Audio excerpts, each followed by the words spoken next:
well, maybe they can learn from it. And Susan, you were just seeing the top of your head. If you go, just so I can see kind of more of you. You just, yeah, yay, there you are. Okay, so welcome to our Empathy Circle Cafe and Cafe support group. And this is just a group that I'm wanting to get started with, just start developing now and kind of develop a community of practice and a support group for people facilitating or planning on facilitating empathy circles. And I just set 3 meetings, for the next 3 weeks, today and then 2 more weeks, just to get the ball rolling, and then we'll kind of decide, how often we meet, what the times are. So this is more of a bit of a design group just to get the ball rolling.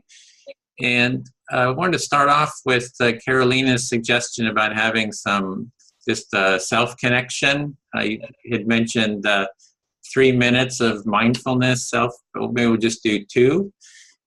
So just there's been a lot of hectic stuff maybe going on. We just want to get a little bit of self-connection, a little bit of self-empathy. And you can stand up, just take care of yourself, feel, just get comfortable and really sense into your body. And I'm going to start the timer. So I'm just setting it for 2 minutes, feel into your body, maybe even stand up. I'm inspired. Hi, Susan. Just feel in, what are the sensations in your body?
Okay, we're going to slowly come back. That was 2 minutes.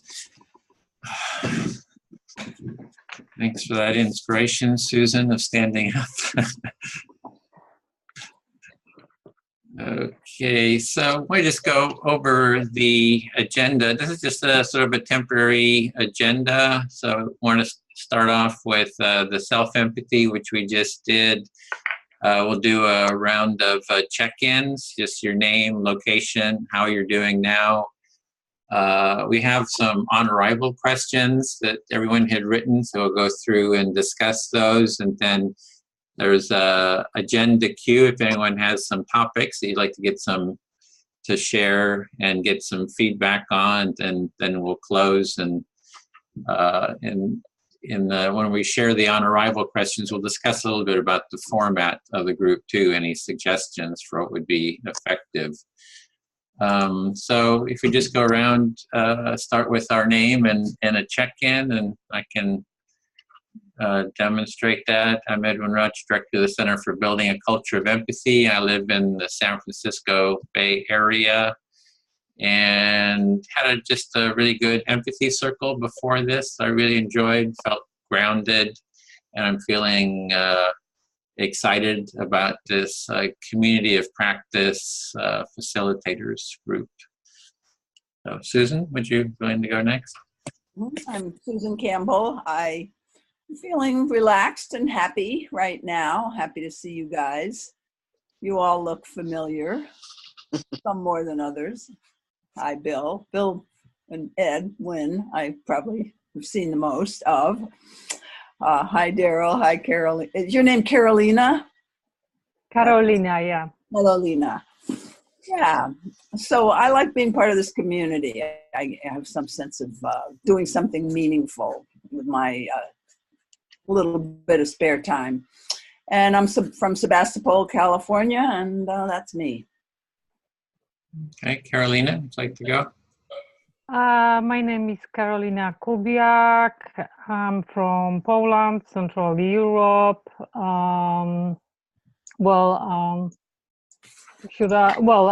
I participate in empathy circle for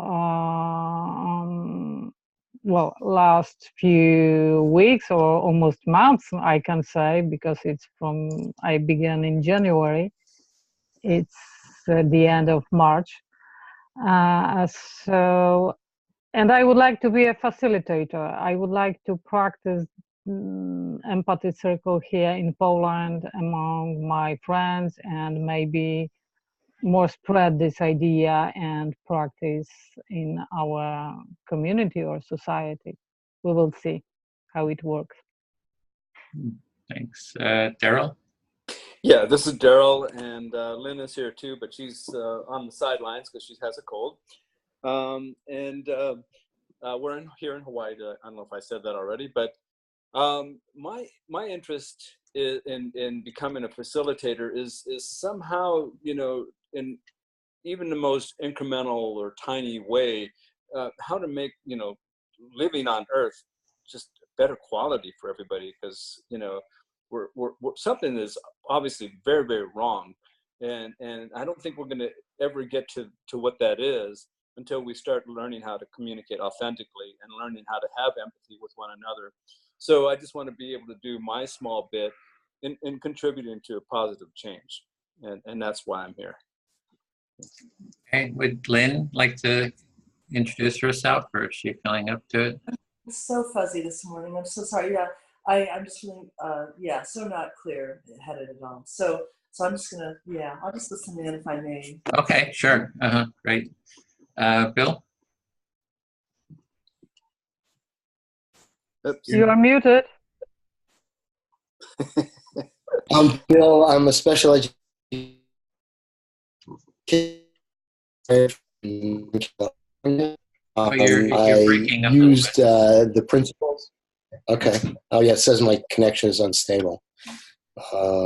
Seems like you're back. Okay. So I've used these things. I got immediate feedback in my work life, whether I was right or wrong. So it became very clear to me that communication and for people to feel heard is the basis of healthy, human connections, and I want to support that. Mm-hmm. Okay, thanks. So I wanted to go down. We had at the beginning of each meeting, we'll have an on-arrival question. So something you can fill out before or when you arrive, just something that we can have documented and then work with. So we had written those out here, and I thought we could just go through and share those to give a bit of a, just see where everyone is. And the first question was, what topics would you like to talk about in the group? And then what structure would you find supportive and effective for the group? So we'll just go down the list, and I was first here. So I'm interested in anything that moves the empathy circle practice and the empathy cafe practice, which is, larger groups that divide into smaller groups, just as a definition of the cafe. Anything that sort of moves that forward is what I'm interested in. And so any topic. I'm here. I'm here. I'm just going to stand up and wiggle around, and I don't want to be interrupting. So go ahead. Great. And then a specific thing I'd like to share at some point and get feedback on is I've created an overall sort of framework for the training and the the whole process of getting involved in empathy circles, and I'd like to share that. That's a topic I'd like to talk about, just to have an overview of the training. In terms of the structure that I would find supportive is I just like to have time in the group for everyone to be able to share an experience, like something you're dealing with, and have chance to get feedback. If you have a request about it, to be able to share, like, oh, I would like some feedback on this problem, and then everyone can give feedback on that topic. So that's one thing. I'm thinking of maybe in the future we start with the round of empathic listening, so we always have that as a first step. And then the other part I'm looking at in terms of structure is the harvesting, which is, okay, we talk about all this stuff, all this, all these insights, all these ideas, and the part of actually being able to document it and structure it and make it accessible to others is something, that I like to do within the group. So it's just not us talking, but that we have that so-called harvest, which is a term that comes out of the art of hosting, a facilitation community. They use that term. So it would be, how do we document it? How do we organize the material that comes out of the meetings? And so this is more of a question. And would somebody be willing to take minutes? I don't really like writing up minutes, but maybe somebody would be willing to take minutes and write up a report, or maybe we could share that, rotate that so that we can share it in other groups. Because it is nice to be able to see that and also record it, which we're doing now, and then post it so that anyone else could learn from it as well. It's a good way for note taking. And also, just want to have plenty of time for asking for, having requests for support, and also what you'd like to offer to others. So that was a bit of, some components of the structure of the meetings that would kind of resonate with me. And so the next one was Carolina. You'd written some points down. Well, I understand you want me to kind of say what I wrote. Well, I'm looking at this on the paper, and well, I was more interested in kind of particular case. I would like to see I'm interested in case studies, in kind of problems you can face during preparing or facilitating the meeting. That's what I'm interested. I see you adding my question right now, editing my question. So you gave an example of Marshall Rosenberg in some of empathy circles, that he was organizing kind of mediation in Africa between two tribes, and actually preparing this mediation took him a year, while the mediation lasted just 2 days. So it's very interesting thing, how you prepare, how it began, with what it began. What are obstacles, what are problems with that? I'm interested in learning such particular situation you, Edwin, have, or anybody else have,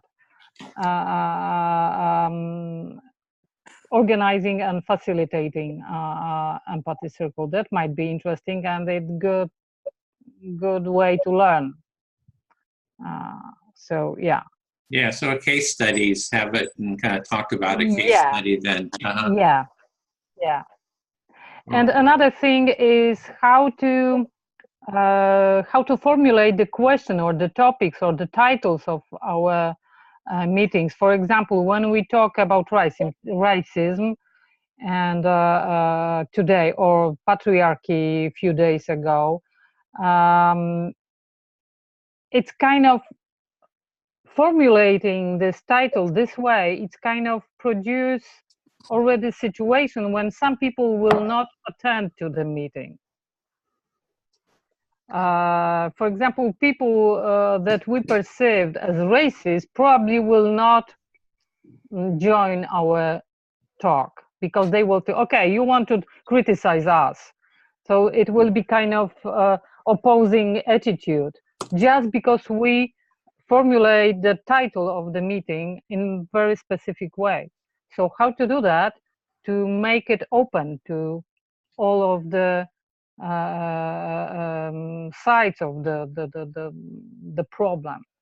How to make it really inclusive so everyone will take part. And how do you frame that question so everyone, won't be put off by it? And yeah, that's from me. Okay. All right. Then we had a thing. How about 3 minutes of silence? We did too, so we already included that in your topic. Thank you. That was good to write it down, so I knew in advance.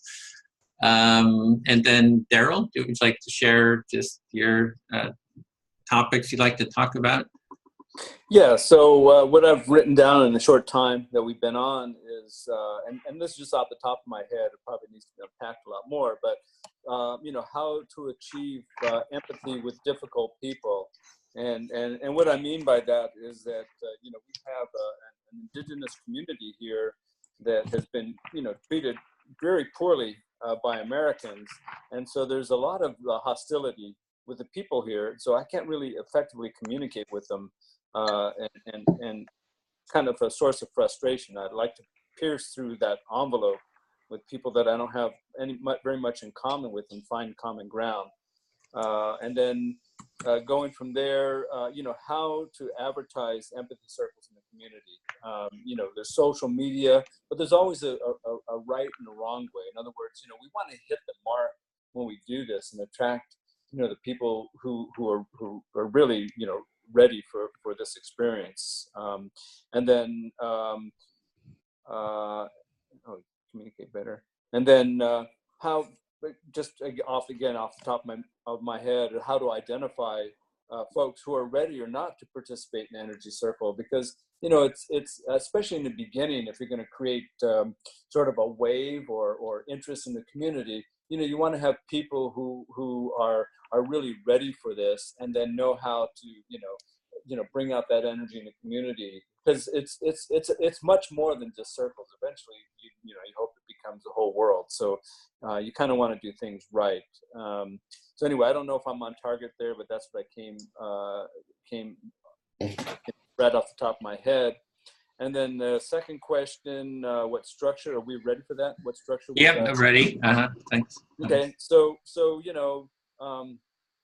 just going off past teachings and things that I thought were really, were successful was, beginning by setting some kind of intention. And then one thing that I just love is creating a tight container, especially within an empathy circle, where, there's no person wrong, for instance, the confidentiality, just set the rules. And I know that the Honesty salons do something very simple. They have like 10 rules or something like that. So I think it's really important to create a safe container that allows people to be themselves. And then, just to have a procedure for a beginning, middle, and end, because in everything, if it's going to be successful, you have to be able to create that dynamic tension that keeps people engaged. And if you're too sloppy about that, you could lose people's interest, because let's face it, we're all busy and we all have other things to do. So I think having a nice procedure that sort of works, that kind of hits the mark, for me is important. Okay, so about the structure, I was meaning the structure for this group, like what would be supportive for you versus an empathy circle itself, right? So were you sort of meaning, I just see that a beginning, middle, and end of an empathy circle, but it's for this support group is sort of the structure. The tight container and setting the intention, I can see that, but I just want to... So I'll work on those more, and it'll be part of this document. Okay. Yeah, because that's what I'm kind of looking for is like, you know, what would everybody kind of agree to be an effective structure for us to be a support group for each other? And yeah, so, and having a beginning, a middle, and end will certainly kind of help that. Okay. Great. So was there any more? Or? No, that's all I have so far. Okay. I'll continue to evolve this a bit. Okay, great. Thanks. Bill, what would you like to talk about in this group, and what structure would you find supportive for the group? Well, yeah, I'm sorry I missed the thing and didn't write the questions. I'll write it. Okay. You know, I like keeping the idea of the empathy circle as a sort of ground, either, you know, round or something like that. I think that as we develop, I'm working with introducing it into special ed populations. So, you know, it would be helpful to collaborate with other teachers and educators, adapting for different age levels, you know, things like that. And possibly, as Daryl said, ethnicities, because I was in Hawaii and we stayed at a guy's house, and he talked about the racial tension there, and it is really palpable. So you know, how do we diffuse that racial tension at the outset? And as facilitators, and you know, part of it is that I don't think we can, that's what I loved about public education. We couldn't pick and choose our students. We had to accept everyone. And I think that makes for a more robust structure when you have to do that. You're going to get people who very very good at it, and people who are not so good at it. And so we have to really create a structure to empower the people who are good at it and then raise the skills of people who are not. Okay, so do you have an outline that you would find helpful in this group? Like, well, I think you know, probably we should move off if we're going to go for like the 4 hour. You know, it's like we should start to think about creating a curriculum that would make it easy for people to participate. And you know, so I'm retired, so I'm pretty flexible, but you know, kind of like to space it out. I mean, I've been attending these 4 hours for the last month, I think, and then going on. But I don't know if I could, on a sustained basis, commit to 4 hours once a week in one block. And I'm also doing like a Wednesday night meeting as well, so kind of looking at it as people can kind of, you know, an easy on ramp and something that's a bit, you know, spaces things out a bit. Okay, yeah, we'd set 2 hours aside for this, but we may not use it all today. So just we feel complete, and so really have more time and more space between events. Right, and I said, all things being equal, I think it's important to, you know, go through on these issues. You know. Okay, thanks, Susan. All right. So some of the things that I thought of that we would talk about are like personal benefits of becoming a facilitator, like going through the training and facilitating, both in terms of getting more confidence and also in terms of personal growth and learning about blind spots and stuff like that. And the reason I would like to at least have maybe one session on that with other facilitators is actually a way to attract more people to the facilitator training. I would like to be able to tell people stories. You know, these are things that people report, the personal fulfillment and the personal growth type of thing. So anyway, there's that one. Reflecting on the training together about what could be improved in that. I personally have an interest in maybe using this group, again, not every time, but these are topics I'd like to see as a one-time thing. What are some lively topics. And later on, I wrote down some topics that I'm interested in. But I'll bet you everybody's got their own list of topics, and I don't think mine is going to be the final list or anything. But I just wanted to get that conversation started. And I do value Carolina's point, which I hadn't really thought of when I started listing my topics, about the way we phrase the topics could exclude people. Mm-hmm. And frankly, the topics that I've read so far, simply I excluded myself. I didn't feel excluded by the wording, but I just wasn't interested in them. I go, what have I got to say about this, So anyway, that's that. That's the topics thing. For those of us who haven't done facilitation of these things, like, are we anticipating, any benefits or any needs, and just any needs we have about that? For example, maybe a need for some ongoing support outside of the facilitator circles like this. And I want to say, for one, like the difficult people topic, I'd be willing to be a consultant for other facilitators on some of those kind of group dynamics, difficult people issues. But outside of this circle, and probably on a phone conversation where I could stand up and move around, sitting is a big deal for me.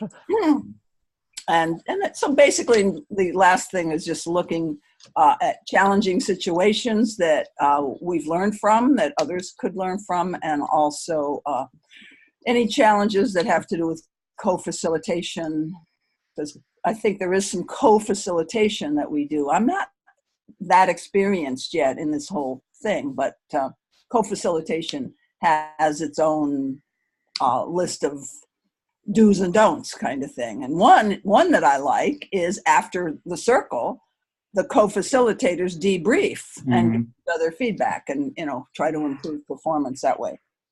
So that's the first question. I confess, you guys, that I had time to think about these questions beforehand. That's why my list is so long. I didn't come up with all of these just now. And on the question 2 about structure, I don't think I answered this question very well, but this is what came up for me. I don't like sitting for 2 hours. I thought role-playing some difficult situations could be fun sometime. This is not structure, though. That's really content again. So I don't think I answered the question about structure. And then I just threw in some of the topics that I personally am interested in, like campaign finance reform, the whole thing about votes, and what would be a fair voting system in this country, that type of thing. And then the whole thing about budget. How does this country spend our money? What are our values around that? And then the whole thing about truth and honesty, and how, fake news and all of that is extremely interesting to me. So that's that. Okay. So I want to share the screen here. I was trying to get a kind of a sense of clarity on what everybody would agree to be an overall structure. So, and that's on page 3, and I will share it here too.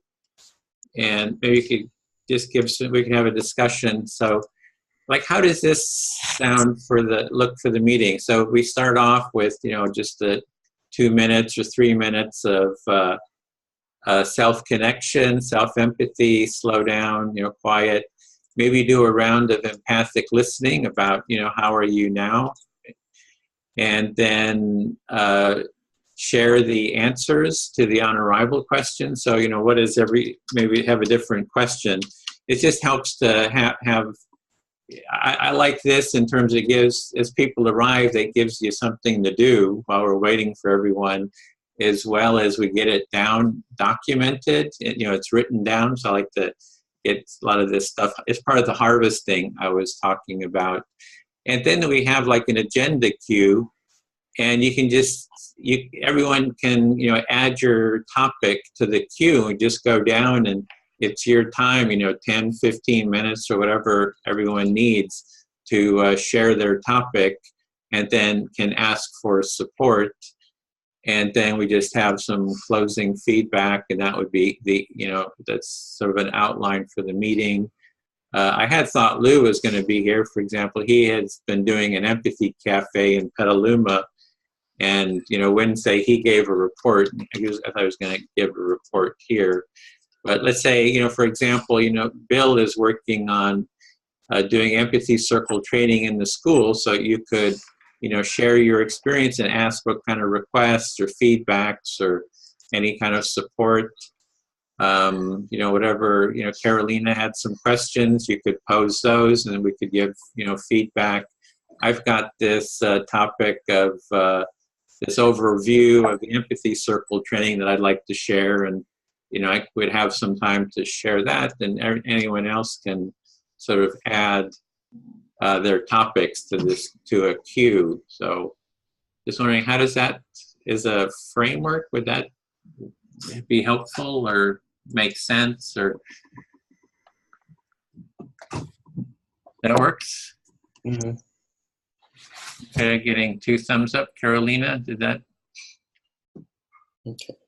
Okay, so in that sense, we could just jump right in. If somebody wants to take, you get the next 10 or 15 minutes to share, and then we give feedback. I don't know if Bill, if you'd be willing to start with your school project, and we can give you feedback and you can ask for any sort of support or.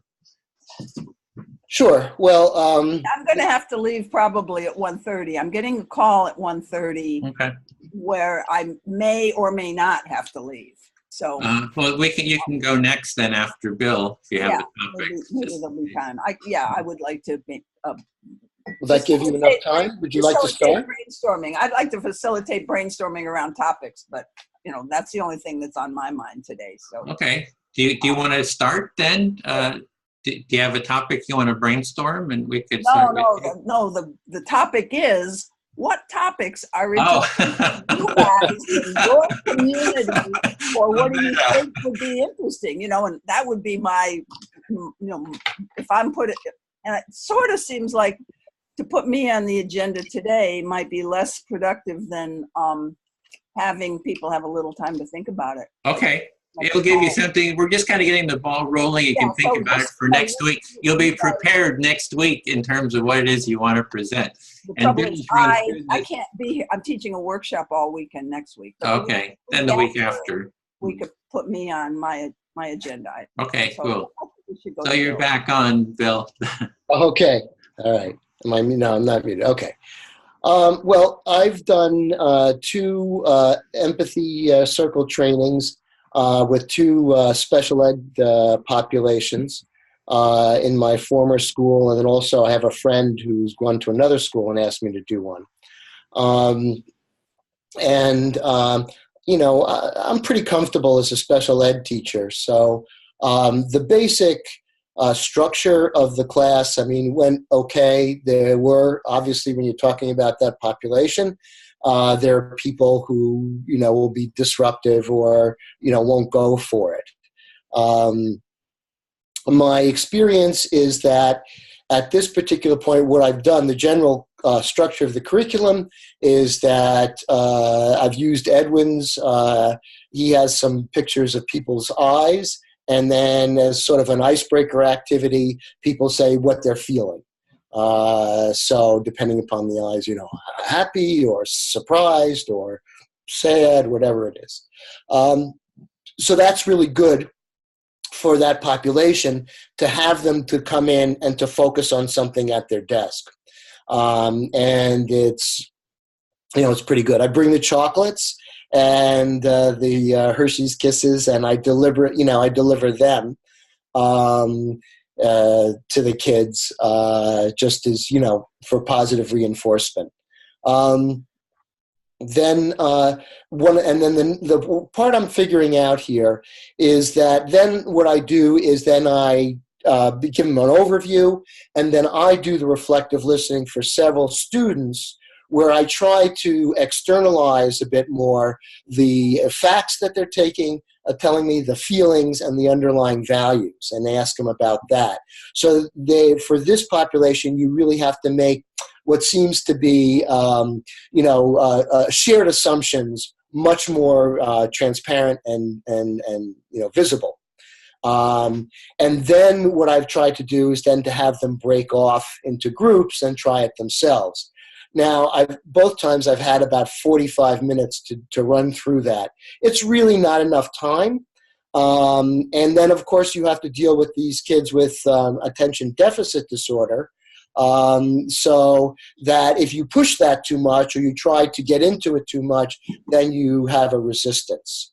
So you have some kids who are ready for it and some kids who are just shut down, and then some kids who will try to disrupt. And I would say that I've been moderately successful. In other words, I think what I've done is introduced it, and especially to the staff and the other more kind of like, say, sophisticated students, they get a taste of it. But in order for it to be effective, you really have to go on. And in the special ed room, it would be like, and Edward suggested this, and I agree, kind of like a morning circle every morning you would be listened to.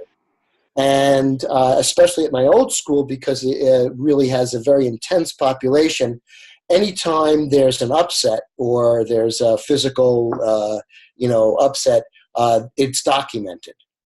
So if I can get that into the school and then practice it with a class or a unit for a period of time, we have the baseline data, it's just being taken. And so therefore we could record the reduction, well, that's what I would expect, a reduction in physical upsets and problems as we go along. So that's kind of my long-term, goal. And there's political things in the schools, and you have to go in there and develop relationships and to see whether we can, I can do it long term. So that's about where I am. I feel I've gotten my foot in the door. I'm not too in dealing with difficult students. Like at one point, there was a student who was usually very intelligent and depressed. High intelligence is associated with depression, not all the time. So you can expect that, though, in special ed programs. And what I was able to do there is kind of acknowledge the students' discomfort. The student then can, walk outside or something, and then came in. This particular student walked outside. There was a counselor, and then he came back in. And then I was very, clear about complimenting on that student. When he came back in, he actually made insightful, comments. And so I really wanted to outline to that student his journey from, I don't like this, to, okay, let's calm down, to actually making a real intelligent contribution. And for the kids, it's sort of like in an era of instant gratification, to really make it illustrate that it's not just instant gratification.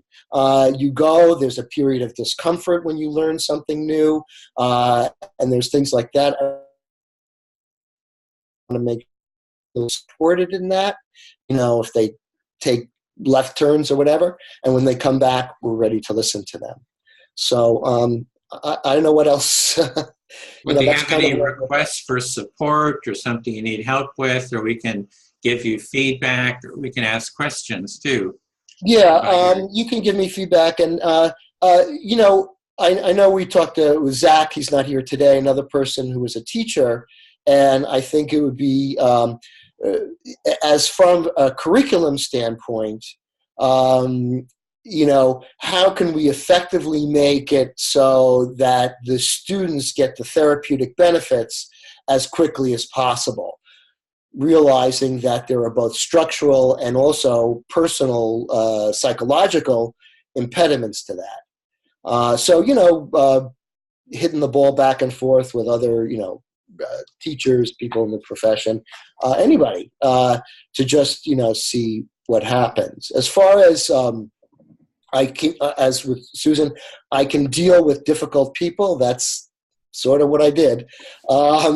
And so and especially going out with the empathy tent to public situations, you definitely get the whole gamut of people. They're not self-selected to want to go into the empathy tent.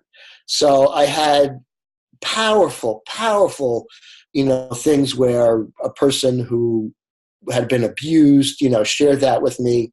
And I was able to give them some relief, and that was a wonderful, wonderful feeling.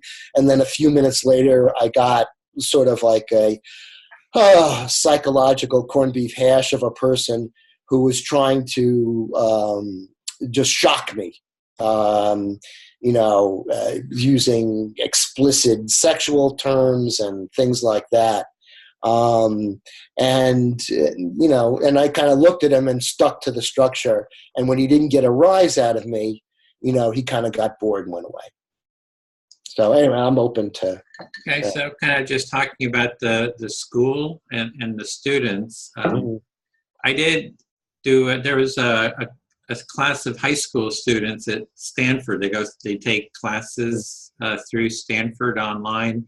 And they hired me to come and do some empathy circles with them. And the first one I did was with a group that kind of formed, I don't know, maybe 10 students, and it was like too much. It was very rowdy, kind of put downs. Trying to keep everyone on track was like really hard. We just kind of went with it. And then the other one was only 3 students, and the teacher and myself. And that was just really deep and really connecting. So I just saw that difference. Do you have like a whole big class and it's all kind of rowdy and you're trying to get them into this, or kind of wondering what the structure is? Sure. In both instances, I did 2 sessions. And in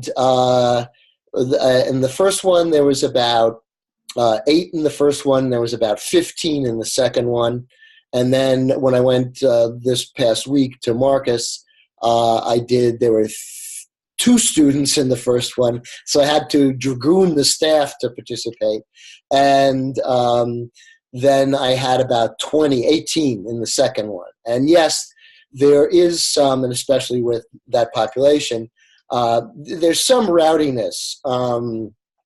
But for instance, the first activity where they have that sheet and they try to guess, what the people are thinking is good, what we call binding activity. So that's just something that is quiet. The students look at it and they're kind of thinking about that. So that's a very good way to kind of bring them into the tent. In that way, it's just them and the piece of paper. And so a lot of times when they're rowdy, they have issues around authority and things like that. And the other thing is that, that's what I dealt with, was basically people just challenging me for whatever reason, sometimes good reasons, and I tried to honor that. I looked at the content, and say, I hear this, but calling me an effing thing and stuff like that, not so nice. And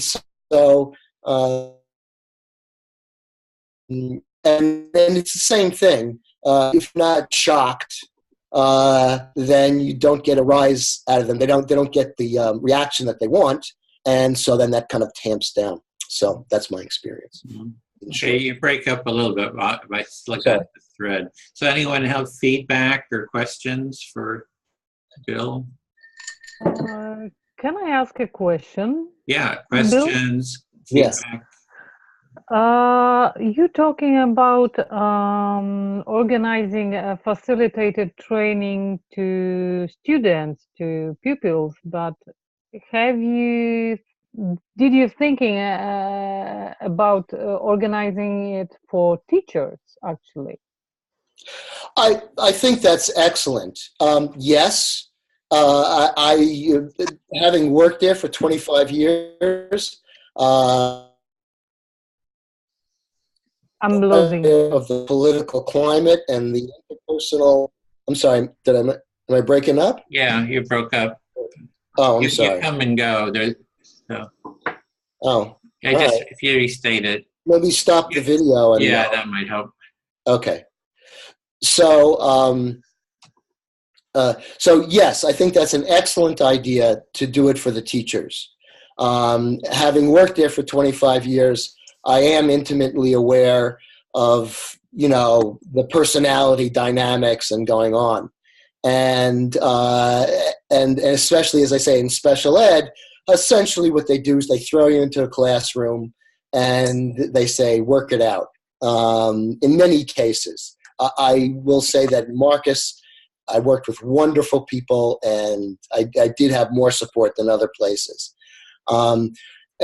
So it's hard for, you got to kind of massage it in. But I'd love to do that. And I think it would help the school a great deal. But you got to, you know, you got to work it. But I think it's an excellent, you know. Sorry, go ahead. If I may, I ask this question. Well, I have teachers in my family, and my mom was a teacher, a great teacher. Mm-hmm. Actually, students loved her. Mm-hmm. But there is this attitude that develops but by itself during the early years of working as a teacher, because teacher is kind of authority, and Mm-hmm. being in this position all the time kind of forming your attitude as a teacher. And I remember some other members of my family saying, oh, you behave like a teacher, you ask questions and you don't listen my answer.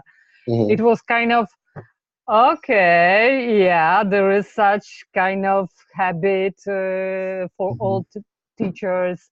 It doesn't have to be, well, bad will, or it just, you know, happens to you during kind of routine in your work. It might happen, okay? And I suppose empathy circle might be helpful to overcome this and this attitude that might grow in this profession. I couldn't agree more. That's why I'm participating in these circles as a regular, because that's true. And I was always, and I've heard this other things, is that your greatest strength is always your greatest weakness.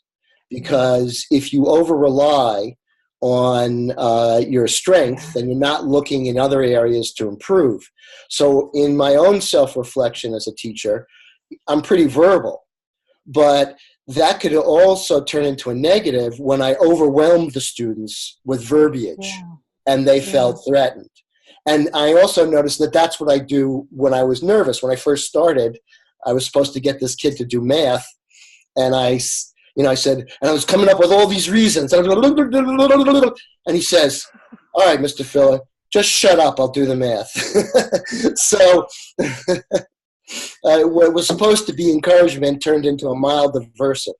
And so that's part of the learning system. And I agree that there needs to be, and I think in facilitator training too, we can get to this point. I've done 3 million facilitating trainings or whatever, and that attitude. And we have to maintain that freshness, developing new people, new ideas, at least open to it, you know. So that's part of the practice. Yeah. Okay. Anyone else? Susan or Daryl? Anything for? I just want to say I found listening to you, Bill, very helpful. And then this last dialogue about teachers and your blind spot that you mentioned about yourself, Bill. I just find that very helpful for my own self-reflection and learning. So thanks a lot. Yeah, and Daryl here. I really appreciate you being here, Bill, because it gives me a chance to experience that you have experience and that you're kind of ahead of us. So I think that you being here and listening to what you have to say is so helpful, and I'm very appreciative. Thank you. The feeling's mutual. Thank you. So do I. Yeah, and I can for bringing empathy circles into the schools. It seems like there's going to be a need for a lot of support material. Like introductory material, written material, and support with other teachers. So yeah, there's a lot to really do there to make it effective and efficient, not too overwhelming. Okay. Yeah. If I can kind of Sure. interject, one thing I've, as far as finding a way to contribute back to the community, I participated in a Boys to Men, where went to middle school, and in this particular instance, they made it part of the curriculum, where 10, 11 boys or whatever, middle-aged school would come, and we'd sit in a circle with them, using some of the protocols, but very loosely, of Mankind Project. So these kind of techniques that we're using in empathy circle just seem so applicable to that, especially that age group, and especially to that forum. So I'm appreciating learning more about this. Yeah, and I'll just add to that. I had wanted to mention it before when you mentioned, Daryl, when you mentioned the Mankind, that the Empathy Cafe on the 13th is actually on men and on masculinity and empathy. And there's a journalist who's writing an article, or he's writing a series of articles on the topic. So if you're welcome to attend that, it might kind of resonate. There's a couple of people with backgrounds on the topic that'll be there. Yeah, would love that very much. Great. Yeah. Okay, is there anything else, Bill, or should we move on to the next person? No, that's great. Thank you. Okay. Let's see. Carolina, did you have something like a topic you want to, even if it's one of your questions, we can. You're muted. Sorry, not at this moment. I just pass to another person. Okay. I have something, but if Susan, do you want to go? What I would have is just for this group to take a look at the proposed topics that I listed in my homework, my arrival questions, and look at the wording of those. Of course, I didn't really word them yet, but what would be a wording that would not automatically exclude people? Because I think like a lot of people will say, I read on Facebook the phrase climate change is a scam. So if I even say the word climate change, I'm excluding a bunch of people and stuff like that. So anyway, that's a little bit up, but it doesn't seem that central of a topic. What's your topic? Plus, I might get interrupted. My phone's going to. Oh, okay. I will just as a quick side. I think that was Carolina's question about how do you frame topics, and then I also saw yours was what personal benefits there is. I have been gathering those benefits, and that would be. I think that could almost be a whole meeting just on the benefits to systematically go through. There's already a list, and we could review those. So I think that would be very helpful to review those benefits as well as sort of refine them. But I wasn't prepared. Oh, I will share this real quick, just as an addendum to what Bill was talking about. This is the test that he was giving, the empathy in the eye test. And it's like multiple choice, like there's an eye, and then you have 4 feelings that it represents. And that's what he was referring to. And I have that test for the empathy tent. I put it up on the empathy tent, and Bill took it and shared it with the students. And I also did it at Stanford with the students there, so it was very engaging as a kind of a first step out in the public. Where is that available? Is it on it's a website online. somewhere or somewhere? Yeah, it's Empathy in the Eyes, and the test, you can actually take it on the New York Times has it, as well as it's from Cambridge. It's a test from the Autism Research Center in Cambridge, and you can actually download the images. They have an audio version too. Can you read the emotion in like audio? Okay. And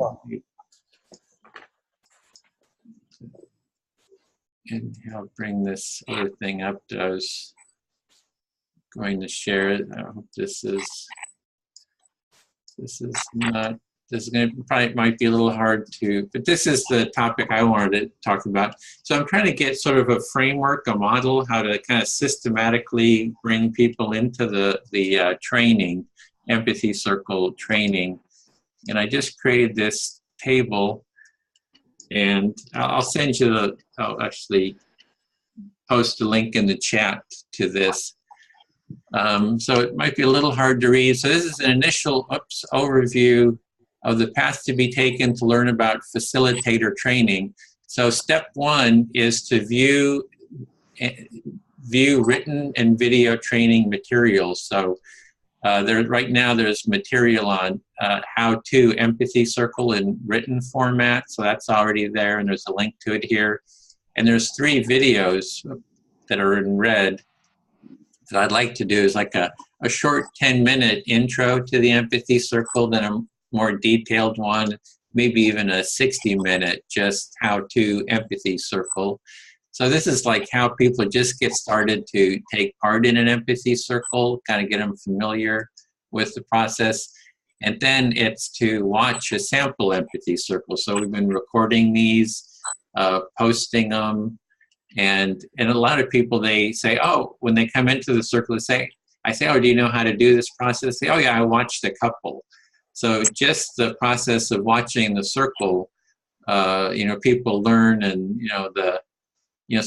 one of the circles I did has like 5,000 views, so that's 5,000 people that maybe, learned a little bit about how to do an empathy circle by observing. So that's sort of like the first step. The second step is you participate. I'm getting a little bit of feedback. Bill, if you could mute, I'm getting a little bit of an echo. Okay. Yeah, thanks. The second part is you participate in a circle. So you do circle 1, circle 2, circle 3. Like now, Carolina, you've done 4, maybe I don't know how many, 5 circles. So you've sort of taken this step. Then there's the next step is to take a facilitator training, because we want to move people along the path to becoming facilitators. And so now there's 4 videos of the training. There's the 4 modules. There's 4 sessions for module 1, and people can just watch the training. So it's not the same as, taking part, but you can watch it, and you get it. I like to watch stuff like that where I don't have to take part as a first step to get familiar with it. So we have 4 sessions. They're each about 2 hours, so that's like 8 hours of introductory training for how to facilitate an empathy circle. And then you can take the training itself. So we have this done. We have the training, we have the outline for the training done. And then there's, kind of the plan, which is in red, is create module 2, which is the empathy cafe. So we need an introduction. Part 1 is just the module on how to do an empathy circle, which is, just 4 or 5 people, use a facilitator. That's just a simple, first step. And then the second facilitation is to, do 20, 30 people and be managing, other facilitators. And so we need a whole, session on that. Like, what is an empathy cafe? How do you be a facilitator? How do you coordinate? And that's actually part 1. I'm thinking of adding 2 sessions to module 1. One would be how to be a coordinator, a producer. And I think that's a lot of your questions, Caroline. It's all the organizational material. It's huge. It's like, I'm just really, just like, that Marshall Rosenberg story, I'm realizing that it's like 90%, if not more, of the work is all the coordination, reaching out to people, trying to get them involved, motivated, etc. And the facilitation is, fairly easy compared to all that. So we need maybe a module just on that to name that role of the coordinator. And then the listener role, I'm thinking of maybe 2 sessions for that. There's the listening, how do you really listen? And then how do you reflect? And it seems like there's sort of 2 components, that it could even be 2 sessions. So that might expand it to a 6-week, 6-session training. And then there's creating, more sessions. There's our modules is the Empathy Cafe module. And then after that would be the Restorative Empathy Circle. And that's doing conflict mediation. And then after that, you can kind of, there's a lot of other steps after that. Then you can lead into other practices, nonviolent communication or focusing process or dynamic facilitation. There's a lot of other practices that you can build on after this. And they're already in place. A lot of those trainings are already in place, by other groups. So moving down the path is you can join an Empathy Circle Facilitator support group, and that's, to support the facilitation. That's what I'm trying to create the groundwork and the structure for with this group. And so this is like the first one that's very explicit. And so there'd be recordings as well as a group that you can join, in person. So that's not another, step towards, becoming a better facilitator and sort of spreading this practice. And then there's facilitating an empathy circle and cafe. So you actually do the facilitation. So, and so you just kind of learn by doing. And so there's the kind of the experience that, and you can go back to the support group to get feedback.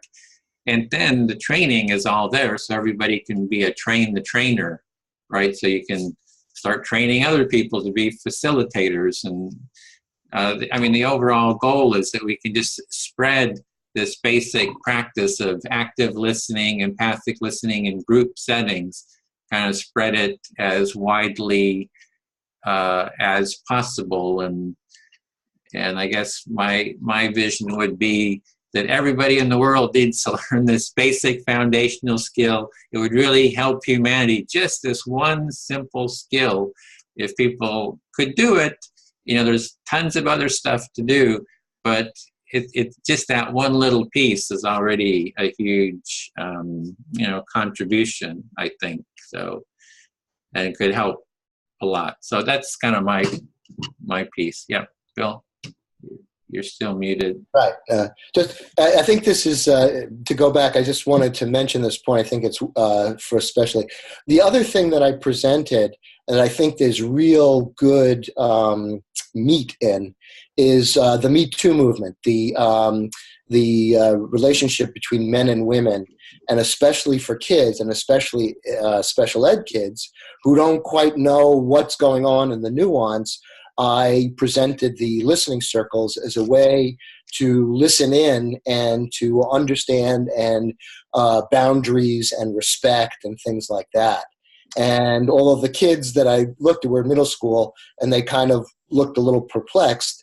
I noticed that the staff members around were very appreciative of that. And I think that that's a very good way, if we present it through that, I think that's an excellent proactive thing to do. That's it.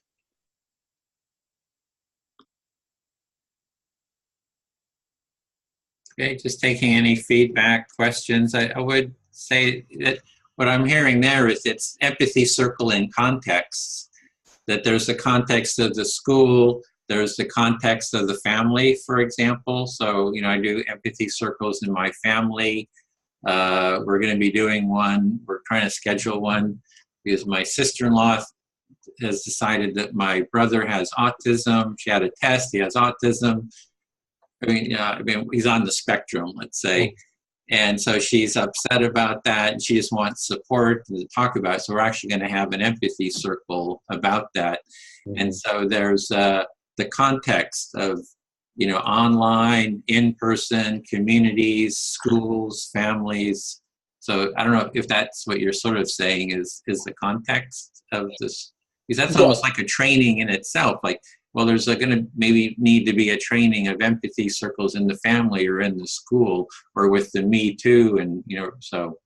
Certainly can apply, and I think that it lends itself, because you're demonstrating respect in the conversation from the get-go. I think it has great facility and fits very well for that issue of, you know, how men mistreat women, and you know how, and really can enculturate into boys better role models and better models for how to be a man. So, yes. So it's like context, there's context of sort of the topic, like masculinity and relationship. Right. In other words, how do you form a functional relationship and a romantic functional relationship? And, you know, I mean, even for adults, it feels like the rules can be, you know, fluctuating all over the place. And really, each person is an individual. And the key, I think, is for people to listen to that individual and then find out where their boundaries, where their likes and dislikes are. So, yes, I think it fits into that. And I think it's made for that almost.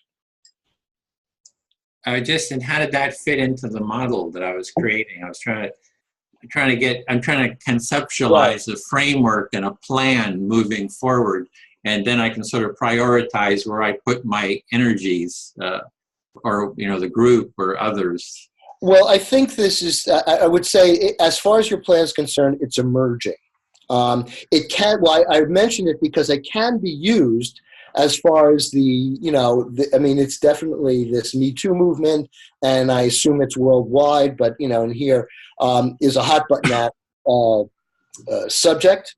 So I think it is a topic, a la what Susan said. It might be a topic where, you know, certainly you're not identified just as a man and a woman. It doesn't exclude you. Like, just because I'm a man, it doesn't mean I'm a racist man, or, you know, things like that, or a woman.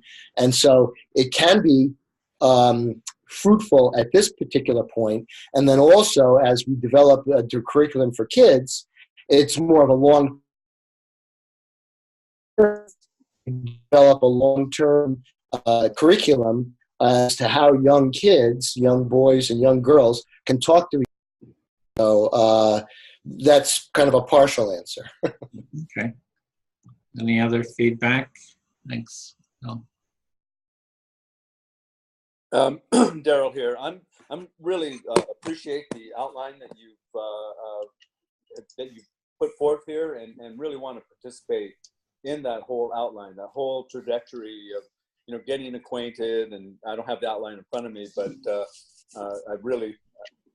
I think it's a very well thought out outline. You know, Bill says that maybe it's an emerging outline, but I think it's a great start, and I'm pretty excited about it, to be quite frank. I just posted it, so you can see the link to it there, and you can bookmark it and just use it as a reference. Okay, perfect.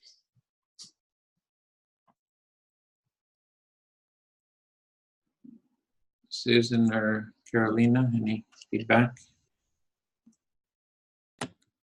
I'm lost. I can't find it to bookmark now. So is there a link later on that you can send me for this page? Because it kind of went away on my screen. What screen, what are you using for is it a computer or? Yeah, I'm using a MacBook Pro, and I'm using Safari. Okay, in the down below, does it show like the chat window? Is it? All I can see is 4 people on the screen, and you're not one of them, Edwin.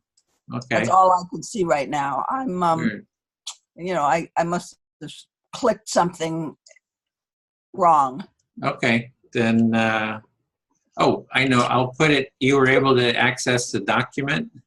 I was, but then it went away. So that went away too. So I'm putting. I took my phone call, and then I came back on the call here. And by the way, I don't have to leave early.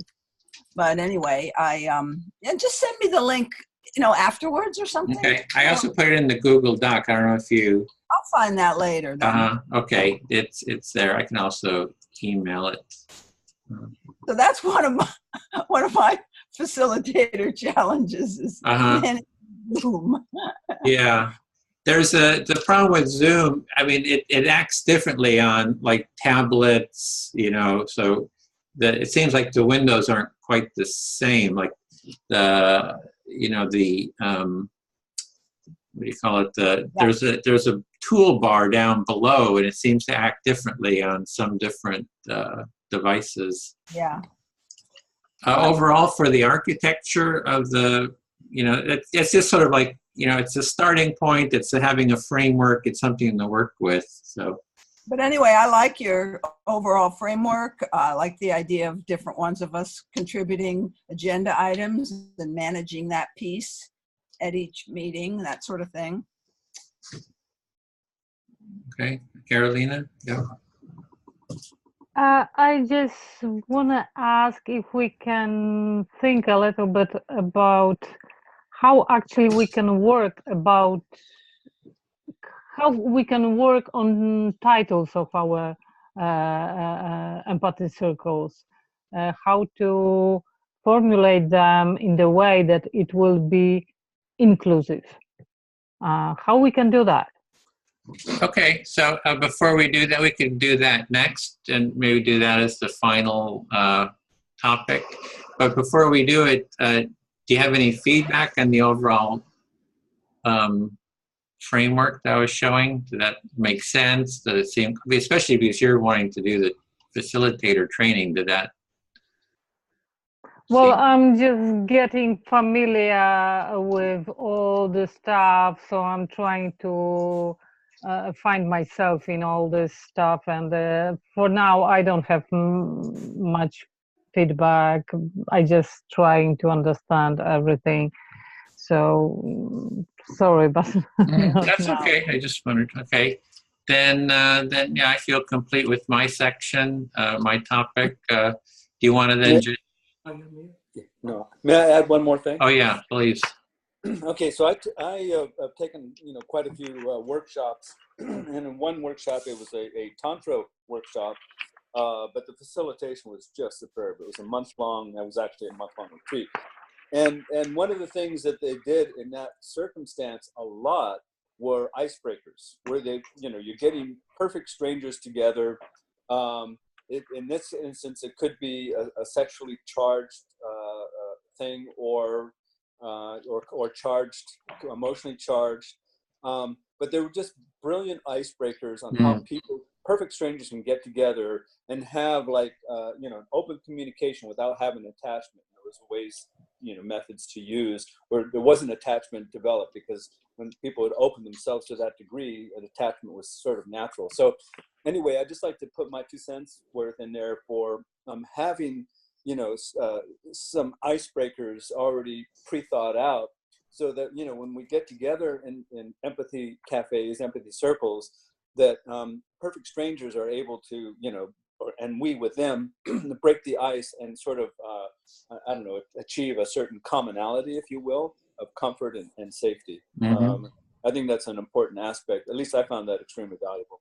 Okay, is that something you're offering to put together? You know what? I will. I'm not an expert in that, and I don't have have limited experience. But I will. Yes, I will look into that, and I'll unpack it a bit. I've got notes I can rely on, and I can do some research. So yeah, I'm happy to contribute to that, because I think it's very, very, very powerful. Okay, great. And yeah, you could share that at one of the next meetings. Yes. Okay. Great. Then we were ready to go into framing a topic question, and that's really huge in terms of topics. is I've created a page I put in about different topics. We had a poll that was in the Bridging Divides group on what are questions that you would like to ask or the topics you would like for an empathy circle. And I don't have like a brilliant clarity about, topics. It's, I know Jessica is going to be doing the topic of climate change next Saturday. And then she created a poll on it, like, oh, here's the topic I have. What are people's suggestions? And there's a whole bunch of suggestions, and the topic changed because we just went by what most people, voted on. So I don't know that's kind of where I am on topics. So what do you want to talk more about the topics, Carolina? What your concerns are or thoughts?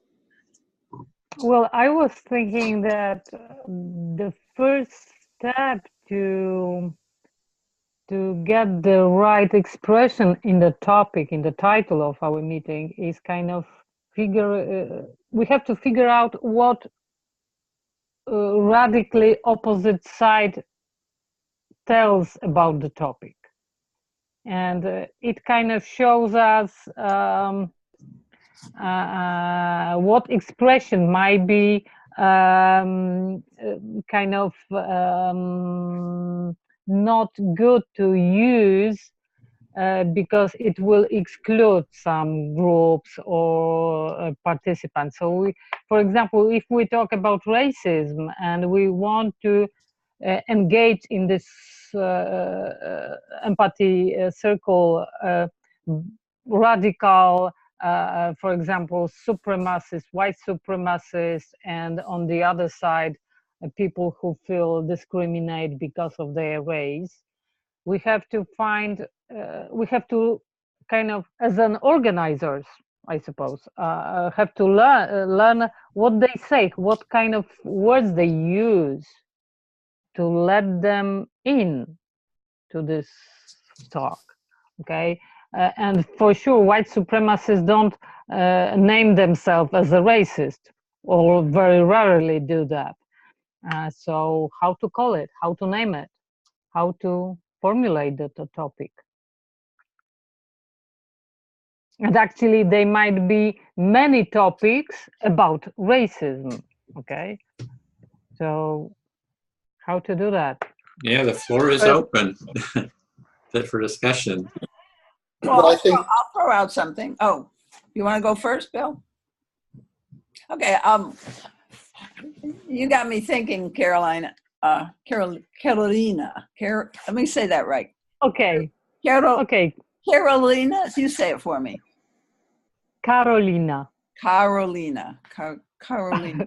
Thank you. All right. So great. I want to get that right. So if we take racism away from people of color, from that, we could maybe, I'm just starting to brainstorm in my own mind.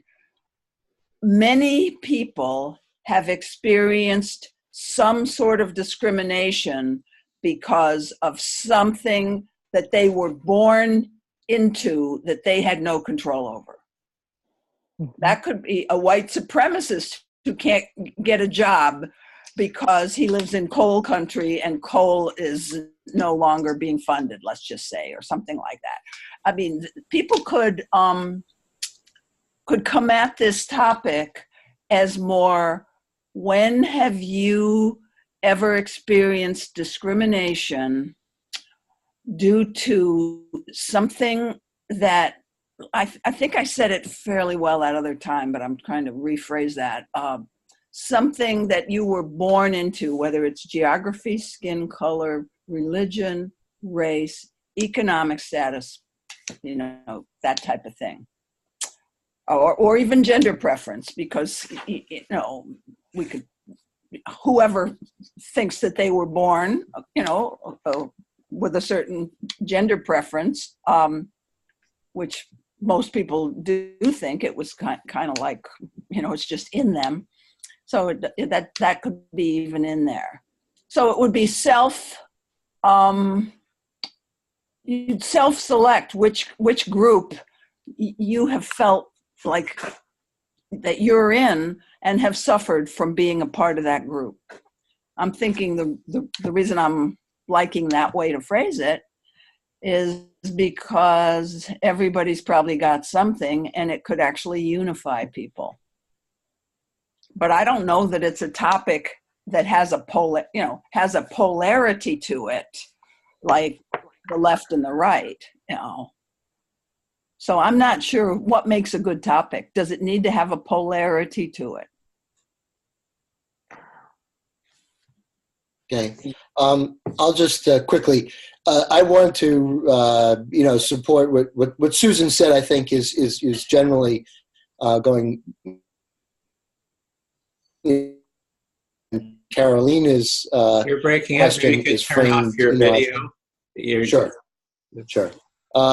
So I wanted to support what Susan's saying and also support, the validity of the question Carolina posed. And so just briefly, so instead of a talk about racism, a talk about race. Try to start to make the language as neutral as possible. And that's all I have to say for now. Well, if I may, for example, for me, it might be not the question how overcome racism, but for example, if there is a racism, it change the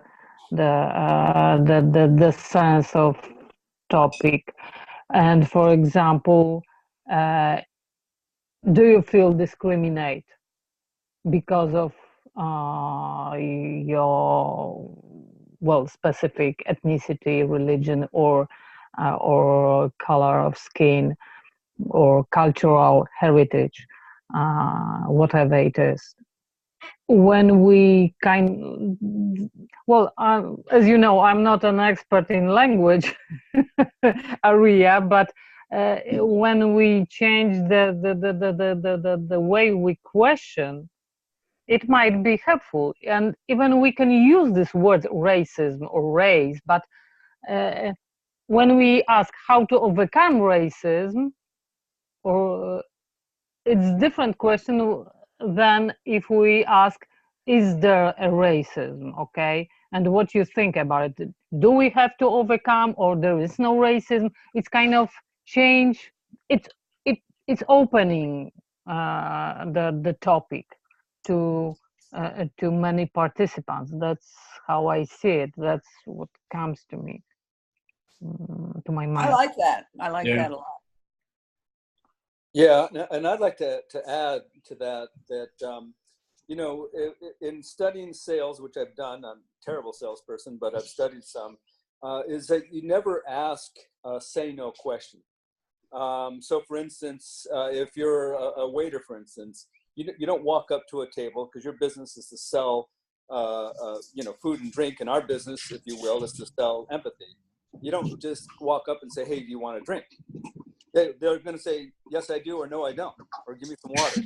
But if you walk up to them and say, hey, do you want like a margarita or a beer? It engages their mind, and they're going to come back with a response. So I think it's kind of careful. It's kind of important not to have too polarizing a question, but to find a way to engage people's thought process. In Mankind Project, they call that a sensei question, which I found probably one of the best things about participating in Mankind, and that is you'd come in and ask a question like, hey, how do you respond, when someone's coming at you with their high beams on? Very innocuous question, but everybody has that experience, and it engages in the process. And then all of a sudden, people start unpacking all kinds of things just automatically by engaging their mind in the process, in that question, as opposed to saying, hey, am I a misogynist, or am I a liberal, or am I a conservative, or whatever. So I think it's kind of important in my mind, at least in my thinking at this moment, is that the questions aren't polarizing, but rather are engaging. Yeah. Yeah, it sounds like there's the questions are non-judgmental and that they open up Yeah. the topic. Yeah, and you could be asking the same question or trying to achieve the same result, but we just do it a little bit more mindfully or a little bit more artfully, you know, because, you know, somebody's going to look at it, you know, probably nobody's really on, you know, black or white in racism. I mean, obviously there are people will say they're not racist, and some people will say they are. But in fact, I think we all experience, you know, where we are and where we aren't on that particular topic.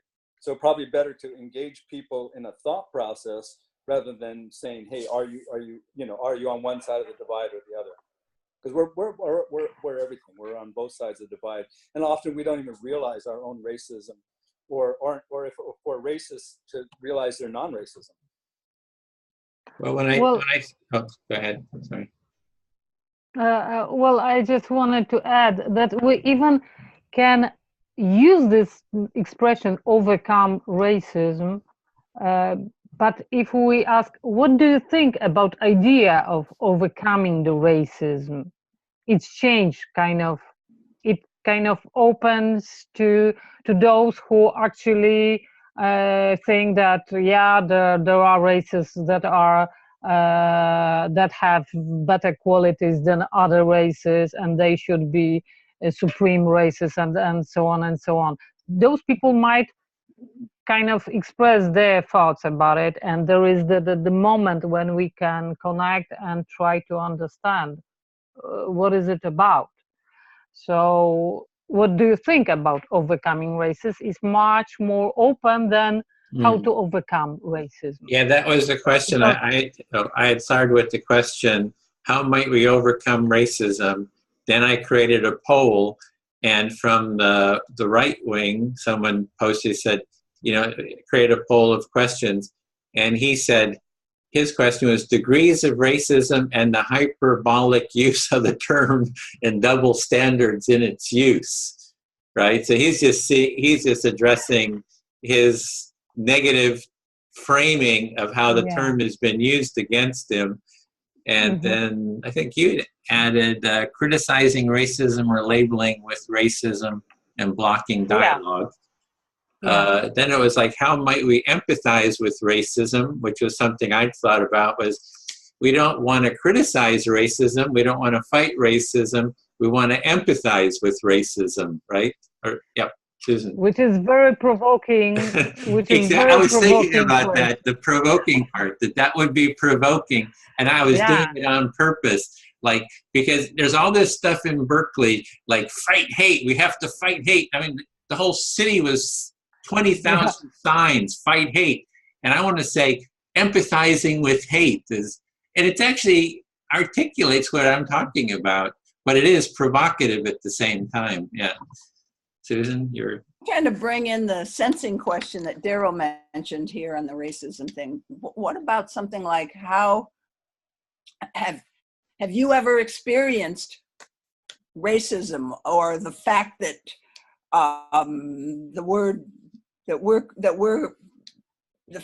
the fact that people are, I don't know exactly what, that people are making racism an issue. Has that been an issue for you in any way? You know, left, right, centers, that kind of thing. So kind of get to people's personal experience a little bit more. Yeah, like you could say, how has racism affected you? Something like that. Yeah. Well, I appreciate that personal aspect of it. Like, you know, personalize it, make it, I mean, that's what you're talking about, Susan, with your first round of comments, is like, what is the experience you've had? And I really appreciate, I like that, because it's like personal. What is your own felt experience around this topic, and what have you personally experienced versus these broad general judgments and or framings and stuff? Yeah, Bill? just really quickly, I want to do a reflection. So as I understand it, and I agree with, this it's to try to frame the question that goes through and bypasses the label to the individual experience. In other words, that's what we're trying to do. So the person just feels validated. What's my experience? And then, in sort of a neutral thing, and then can participate. So it's kind of like bypassing that label. We haven't said that that's the way that's a principle for framing questions, but I would like to. I think I at least at this point. Although can you frame I really like to hear facts that people know too, but I don't know, that gets awfully contentious sometimes, arguing over facts that the person themselves just read about, but they don't have it as a actual self experience. Yeah. So that's just sort of, I'm back and forth on that. But what I'm saying here, conversations about your personal experience. Yeah, what I'm saying here is sort of the need for a dialogue about framing of any topic. Like when we pose a topic, we need this back and forth to kind of play. It's almost like that is that could even be the question. How do we frame a topic about racism? Mm-hmm. Yeah. Because that's what we're doing here. We're trying to frame it in an open way, and almost the framing of it could be the topic too. Yeah. Yeah. I was thinking also about Google Docs as a place when we can share kind of examples before publishing it on a Facebook profile.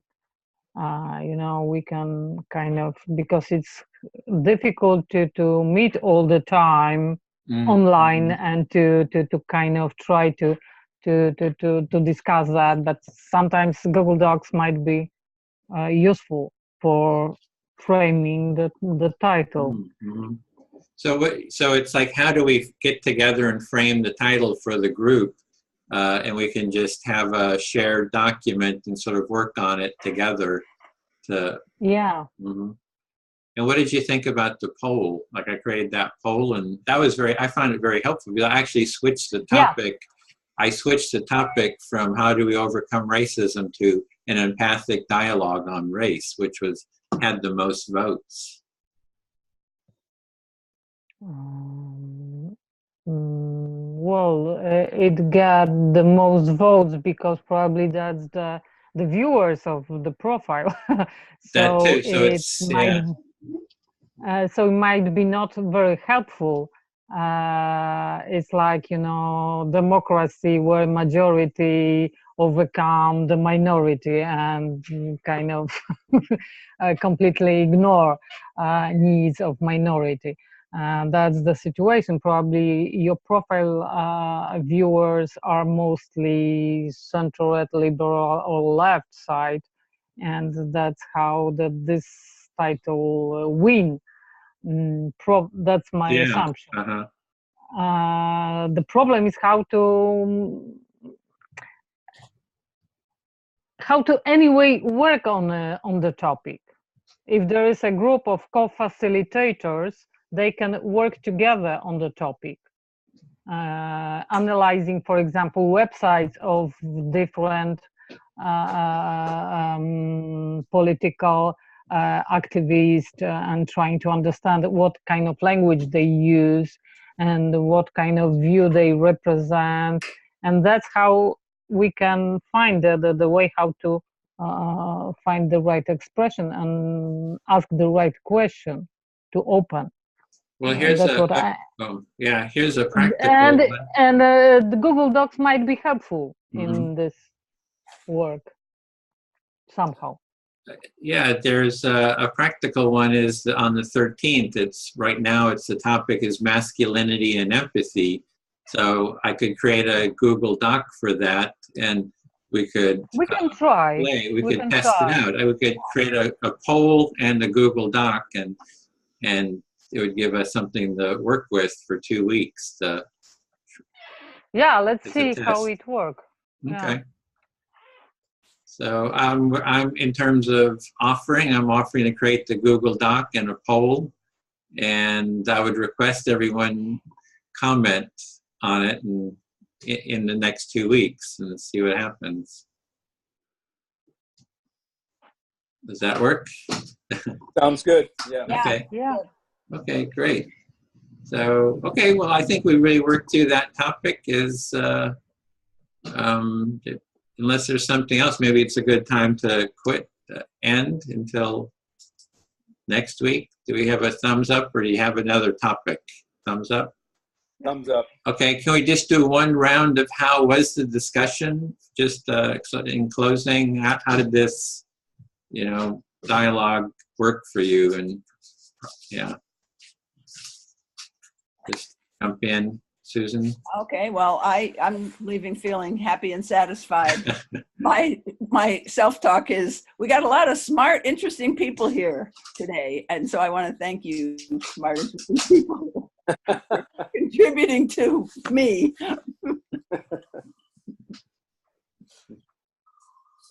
Yeah, just jump in, everybody. Okay, I'll go the next. I'm very appreciative of this meeting this morning. I came in a little bit, let's see how this goes, and now I'm very enthusiastic about it. And I'm liking this core group that we have right now, and looking forward to this growing. So I'm feeling great. I appreciate all of you. Thank you. Bill, you wanting to go? Since you're Sure. I want to echo that. We had some of the same people, we had different people, and it just reinforces to me how the structure is just so mutually supportive. And I always like to stop and sort of smell the roses, and we create an empathetic society right here. We're creating it. It doesn't have to be created, even if it's small. So I'm very appreciative. And I don't want to put any pressure on, but I'd also like to hear, Lynn was sort of listening from the outside, and so maybe she has some brief comments, but if not, that's fine. I don't need to put pressure on, but I also like to make the invitation. Thank you, Bill. That's so nice. I really didn't know, because of my fuzzy head this morning and my cold causing that, I kind of forgotten what this was going to be about. And so it really clarified. I'm glad I wasn't a part of it, I gotta say. But as it was going along, I was like, oh yeah, of course.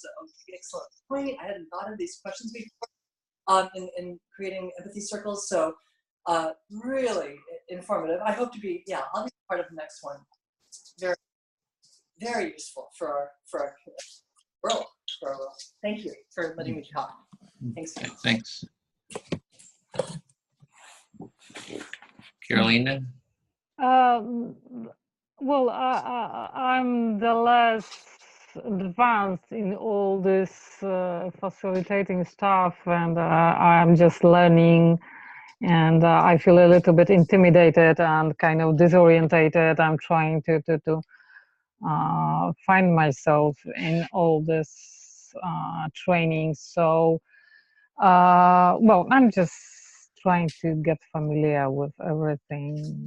So that's my experience, and I'm thankful to listen a kind of study case from Bill. That was interesting. Thank you. Okay, so let's see. For me, case study, I mean. Mm-hmm. Case study. Yeah, I love those case studies. Yeah. It's good to have those. I really like the last topic because it's something I've been wrestling with, the whole topics question. And I haven't had like a really clear vision of it. It's been a bit murky. So I find it really helpful to talk about it. And I got some insights about it, hearing everyone's insights, the personal part of it, some tools for brainstorming. And there was a sense of forward motion because we had, we're going to do the Google Doc, we're going to, share, talk about it. So it felt like there's a sort of a to-do list that we kind of agreed to. on that. So that feels productive. So yeah, I thought it was really good. I'm looking forward to next week. And everybody just bring your topic, and you just get on the stack, and we'll work through whatever everybody wants to work on. So, okay, well with that, thanks, and